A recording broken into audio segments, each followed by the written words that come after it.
My name is Willis Cantey. I'm the incoming chairman of the board of the chamber, and I've also been very involved with advocacy. What we want to do is demystify the process that we go through here in government relations and the advocacy group. And I want to talk about why it's important that we have a great advocate, like my friend George Ramsey, who spends a lot of time in Columbia advocating on behalf of our members and our priorities. Yeah, I'm George Ramsey. I'm the Senior Director of Legislative Relations here at the Chamber. Anytime the General Assembly is in Columbia, I am there, working with our General Assembly, with our legislative delegation, and keeping our members apprised of what's going on in Columbia. Great. So, George, could you tell us for a minute why it's important that we have a physical presence at the State House? Well, we're a metro region that within the span of 10 years is going to be right at or near 1 million folks. And we have a lot of large businesses. We've got the Ports Authority here that affects the entire state.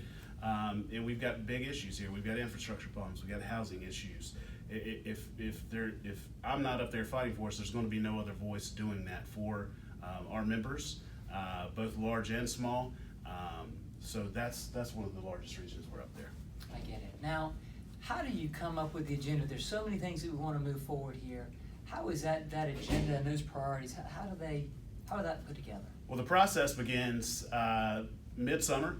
We begin by meeting with our delegation, leadership members, staff members of some of the chairs of committees, other peer organizations, the Greenville Chamber, the Columbia Chamber, the State Chamber, Manufacturers Alliance, and then our members. Listen to their issues. What do they have coming up in the next year? Then we gather all that information. We talk amongst the staff, kind of come up with what we think are going to be what the General Assembly is actually going to talk about that year. And then we bring it to advocacy. We vet it through our Business Advocacy Committee. They have a couple of meetings where they get to dive in, and they bring things to the table. We subtract things from the agenda. We get it done. We send it to the Executive Committee and then the board, and like we did today, we approve the 2020 legislative agenda, and that process for the 2021 agenda will begin in probably July of next year. Great, thank you. Now, what if somebody who is a member of the chamber and they have an issue, but maybe they don't see it on that list? How do they bring that issue up? There are several ways. They can talk to Ian, myself, Erica. They can bring it to our attention.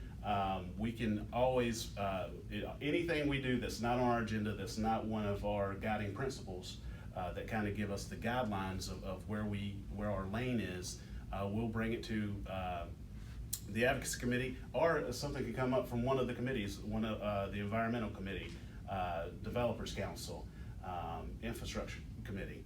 Any of those folks that have issues, they bring them to the committee. It goes to advocacy. We decide in advocacy if it's something we want to take up that year. If it is, we will add it to the agenda, and it'll go through the process that I mentioned earlier. Great, thank you. So I also hope that people will learn more about this. They are certainly welcome to talk to George Ramsey at any point about additional issues, or to talk to other members of the government relations team, or to talk to me. We would love to hear your thoughts on this and how we can better put this together. Also, we do hope you will join us at the 2020 legislative reception, which is January 9th.